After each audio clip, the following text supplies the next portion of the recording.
La Bible en un an. Ézéchiel chapitre 16, verset 42 à Ézéchiel chapitre 17. Psaume 106, 13 à 21. Proverbe 27, 7 à 9. Lecture du 7 novembre. Hébreux chapitre 8. Le point capital de ce qui vient d'être dit, c'est que nous avons un tel souverain sacrificateur qui s'est assis à la droite du trône de la majesté divine dans les cieux comme ministre du sanctuaire et du véritable tabernacle qui a été dressé par le Seigneur et non par un homme. Tout souverain sacrificateur est établi pour présenter des offrandes et des sacrifices, d'où il est nécessaire que celui-ci ait aussi quelque chose à présenter.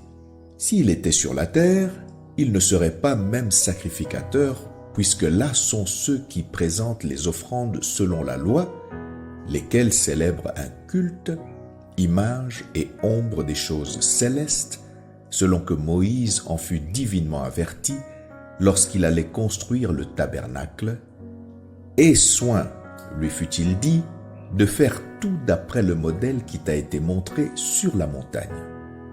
Mais maintenant, il a obtenu un ministère d'autant supérieur qu'il est le médiateur d'une alliance plus excellente qui a été établie sur de meilleures promesses.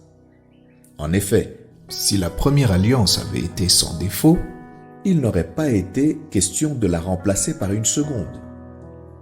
Car c'est avec l'expression d'un blâme que le Seigneur dit à Israël: « Voici, les jours viennent, dit le Seigneur, où je ferai avec la maison d'Israël et la maison de Juda une alliance nouvelle.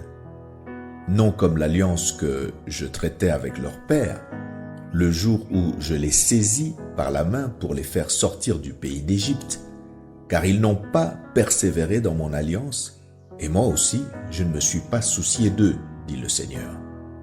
Mais voici l'alliance que je ferai avec la maison d'Israël. Après ces jours-là, dit le Seigneur, je mettrai mes lois dans leur esprit, je les écrirai dans leur cœur, et je serai leur Dieu, et ils seront mon peuple. Aucun n'enseignera plus son concitoyen, ni aucun son frère, en disant « Connais le Seigneur », car tous me connaîtront, depuis le plus petit jusqu'au plus grand d'entre eux, parce que je pardonnerai leurs iniquités et que je ne me souviendrai plus de leurs péchés. En disant une alliance nouvelle, il a déclaré la première ancienne. Or, ce qui est ancien, ce qui a vieilli, est près de disparaître.